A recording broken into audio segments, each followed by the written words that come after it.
ఇప్పుడు ఎన్నికల సందర్భంలో ఇప్పుడున్నటువంటి ప్రభుత్వ పెద్దలందరూ కూడా కలిసి ₹1,00,000 సరిపోదు, దాంతోపాటు ఒక తులం బంగారం కూడా కలిపి మీకు ఇస్తాం కళ్యాణ లక్ష్మి పథకం కింద అని చెప్పారు అధ్యక్ష. కళ్యాణ మస్తు అని పేరు పెట్టి ఈ పథకాన్ని ఇస్తానని చెప్పి కూడా చెప్పడం జరిగింది అధ్యక్ష.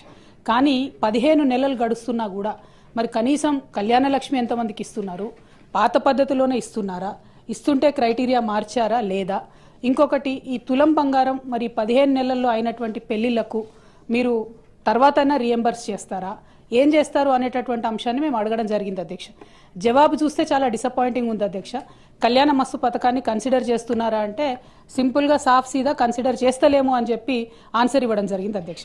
అంటే మీరు ఎన్నికల ముందు మహిళలకు తులం బంగారం ఇస్తామని చెప్పి మభ్యపెట్టినామని చెప్పి వాళ్ళ కౌన్సిల్లో ఇచ్చినటువంటి సమాధానం వల్ల ప్రభుత్వం మళ్ళొకసారి నిరూపించుకుందని చెప్పి మేము భావిస్తూ ఉన్నాం అధ్యక్ష.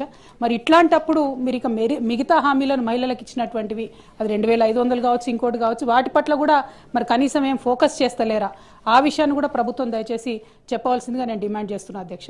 మరి ఇంత సోషల్ కాన్సెప్ట్, ఇంత బ్యాక్గ్రౌండ్తోని మంచి ఇండికేటర్స్తోని చేసినటువంటి కార్యక్రమాన్ని నీరుగార్చడం, మీరు ఇచ్చినటువంటి హామీ మీద ఇంత విస్పష్టంగా మేము అసలు చెప్తలేము, కన్సిడర్ చేస్తలేమని చెప్తే ఇది మహిళలను మీరు మోసం చేసినట్టుగానే మేము భావించవలసి వస్తుందని చెప్పి ఈ సందర్భంగా ప్రభుత్వాన్ని అడుగుతూ కనీసం మరి తర్వాతన్నా ప్రారంభిస్తారా అనేటటువంటి ప్రశ్నను నేను మంత్రి గారిని అడుగుతా ఉన్నాను.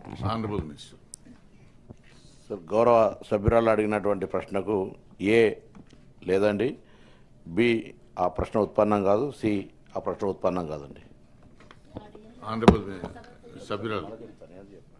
అధ్యక్ష, థ్యాంక్ యూ అధ్యక్ష. పొన్నం ప్రభాకర్ అన్న చాలా నిజాయితీగా మేము మహిళలను మోసం చేసినాం ఎన్నికల ముందు, ఇప్పుడు మాత్రం ఆ పథకం ఇచ్చే ఉద్దేశమే లేదు అని చెప్పి ఖరాఖండిగా కౌన్సిల్ సాక్షిగా చెప్పినందుకు వారికి ధన్యవాదాలు తెలియజేస్తా ఉన్నాను. కానీ ఈ రాష్ట్రంలో మహిళలు దాదాపుగా 51% పైచిలుకున్నారన్న. మహిళలు మీరు చేసినటువంటి మోసాన్ని గమనిస్తున్నారు. ఖచ్చితంగా సమయం వచ్చినప్పుడు మాత్రం వారు జవాబు చెప్తారని చెప్పి చెప్పక తప్పదు అధ్యక్ష. ఎందుకంటే ఇంత మొహమాటం లేకుండా మేము ఎన్నికల వాగ్దానాన్ని చేయమని చెప్తున్నారు ప్రభుత్వానికి. కంగ్రాచులేషన్స్ కూడా ఈ సందర్భంగా తెలియజేస్తా ఉన్నారు.